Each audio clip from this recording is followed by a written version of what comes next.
একবার নয়, বারবার। সেই ২১-এর বিধানসভা নির্বাচনের সময়ে নন্দীগ্রাম থেকে শুরু। তারপর বিভিন্ন সময়ে বিভিন্নভাবে চোট পেয়েছেন মুখ্যমন্ত্রী মমতা বন্দ্যোপাধ্যায়। তিনি নিজেও প্রায়ই বলে থাকেন তার হাত পা কোমরে চোট।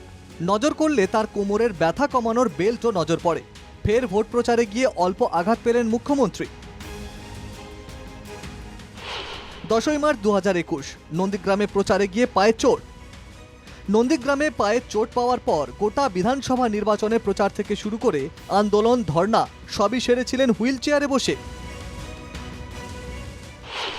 27শে জুন 2023 উত্তরবঙ্গে প্রচারে গিয়ে চোট। পঞ্চায়েত ভোটের আগে জলপাইগুড়িতে প্রচারে গিয়ে দুর্যোগের মুখে পড়েছিল মমতা বন্দ্যোপাধ্যায়ের কপ্টার। প্রাকৃতিক দুর্যোগের জেরে তড়িঘড়ি নামতে গিয়ে কোমরে এবং সেই বাম পায়ে চোট পান মমতা। সরাসরি যান এসএসকেএমে, তারপর দীর্ঘ বিশ্রাম। তবে থেমে থাকেননি, চোট নিয়েই সামলেছেন নবান্নের কাজ। 24শে জানুয়ারি 2024 বর্ধমান থেকে প্রশাসনিক সভা সেরে ফেরার পথে চোট।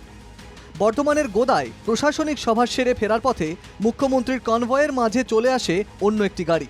ব্রেক কষতেই গাড়ির সামনে বসে থাকায় ঝাঁকুনিতে কপালে চোট পান মমতা। 14ই মার্চ 2024 কালীঘাটের বাড়িতে চোট।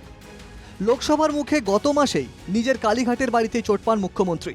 মেডিকেল বুলেটিন প্রকাশের সময় দায়িত্বপ্রাপ্ত চিকিৎসক বলেছিলেন পেছন থেকে ধাক্কা খাওয়ার মতো অনুভূতি হয়েছিল মুখ্যমন্ত্রীর। সেই নিয়ে বিস্তর জলঘোলাও চলে। চিকিৎসকরা বলেছিলেন বিশ্রাম নিতে, কিন্তু সেই নির্দেশকে বুড়ো আঙুল দেখিয়েই প্রচারের কাজে নামেন মমতা। নেত্রীর কপালে লিউকোপ্লাস্টও দেখা গিয়েছিল। এখনও সেই সেলাইয়ের দাগ ইংরেজি ইউয়ের মতো জলজল করছে নেত্রীর কপালে। নন্দীগ্রামে চোট পাওয়ার ঘটনায় চক্রান্তের দাবি করেছিলেন মুখ্যমন্ত্রী। বর্ধমানের প্রশাসনিক সভা থেকে ফেরার পথেও কিভাবে দুর্ঘটনা তা খতিয়ে দেখতে রাজ্য পুলিশকে নির্দেশ দিয়েছিলেন। তবে শনিবার প্রচারে গিয়ে কপ্টারে যে হালকা চোট পান তা নিয়ে কোনো মন্তব্য করেননি নেত্রী। বরং বেশ ফিট হয়েই তাকে দেখা গিয়েছে প্রচার মঞ্চে।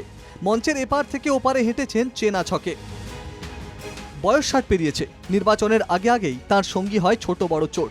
তারপরেও তিনি ছুটে বেড়ান, চোট থাকুক বা না থাকুক, কারণ তিনি মমতা বন্দ্যোপাধ্যায়, তিনি street fighter. Bureau report, NKTV Bangla.